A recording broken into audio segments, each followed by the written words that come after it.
My dear, dear friend, my dear co-creator, we are going to read from this book. This book is the one that truly impacted my life in so many ways. In ways that it was inspiring for me to follow my dream. And then also it was a confirmation of something that I already knew inside me.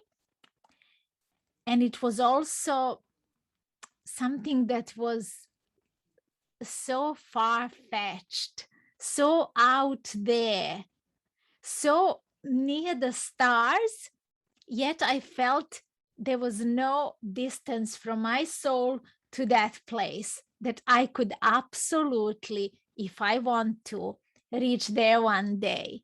It gave me license to be who I am.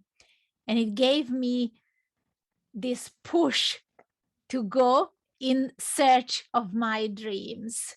And that's exactly what I have been doing ever since I first read it. When my big brother, my cousin, who is no longer with us, first handed me this book into my hands. And he's no longer here, but his spirit is guiding me in everything. So this book connects so many great memories. And I have also had a personal correspondence with Paulo Coelho years ago when my cousin just passed away. And that also I hold so personal and dear. And I do know that his words will inspire you the same way they have inspired me. Go and be creative.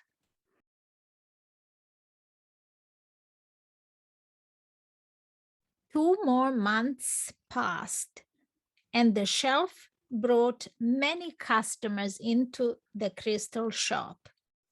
The boy estimated that if he worked for 6 more months, he could return to Spain and buy 60 sheep and yet another 60. In less than a year, he would have doubled his flock, and he would be able to do business with the Arabs because he was now able to speak their strange language.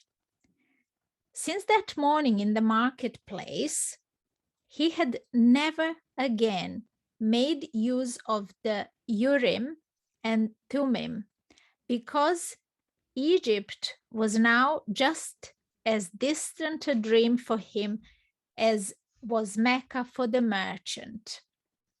Anyway, the boy had become happy in his work and thought all the time about the day when he would disembark at Tarifa as a winner. You must always know what it is that you want, the old king had said.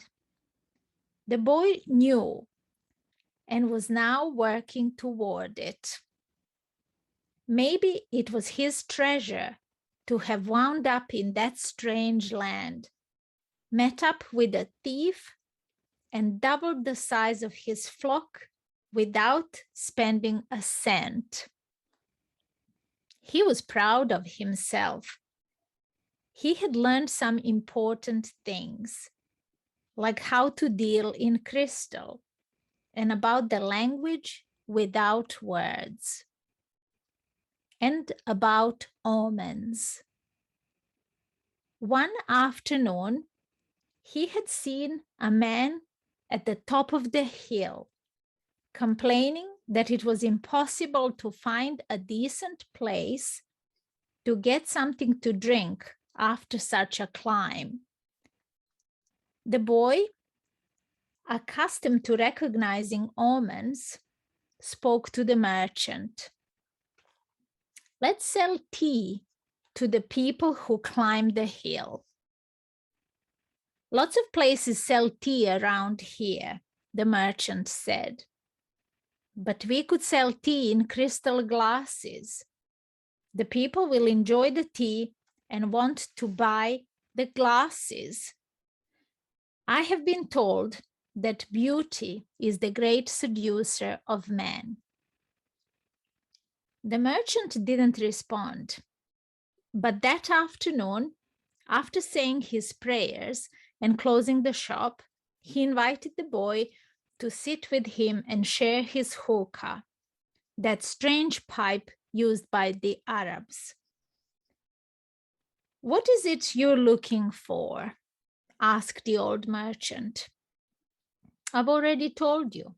I need to buy my sheep back, so I have to earn the money to do so." The merchant put some new coals in the hookah and inhaled deeply. "I've had this shop for 30 years. I know good crystal from bad and everything else there is to know about crystal. I know its dimensions and how it behaves. If we serve tea in crystal, the shop is going to expand, and then I'll have to change my way of life. Well, isn't that good? I'm already used to the way things are. Before you came, I was thinking about how much time I had wasted in the same place, while my friends had moved on and either went bankrupt or did better than they did before. It made me very depressed. Now I can see that it hasn't been too bad. The shop is exactly the size I always wanted it to be. I don't want to change anything because I don't know how to deal with change. I'm used to the way I am."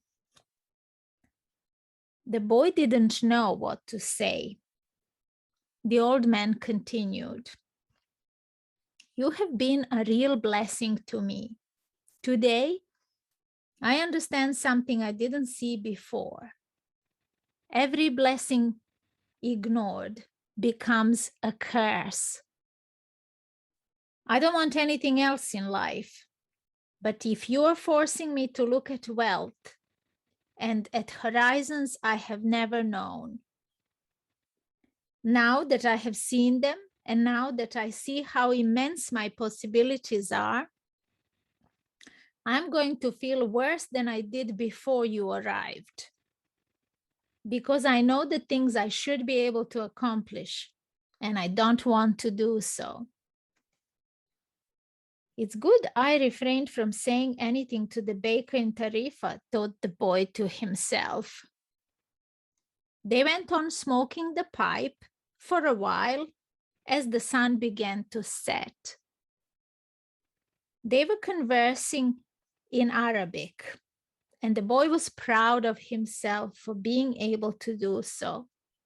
There had been a time when he thought that his sheep could teach him everything he needed to know about the world, but they could never have taught him Arabic.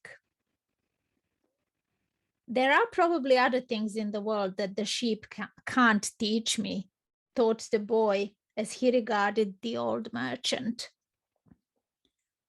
"All they ever do really is look for food and water. And maybe it wasn't that they were teaching me, but that I was learning from them." "Maktub," the merchant said finally. "What does that mean?" "You would have to have been born an Arab to understand," he answered. "But in your language, it would be something like 'it's written.'" And as he smothered the coals in the hookah, he told the boy that he could begin to sell the tea in the crystal glasses. Sometimes there's just no way to hold back the river. Go and enjoy creating, my friend. I will see you tomorrow.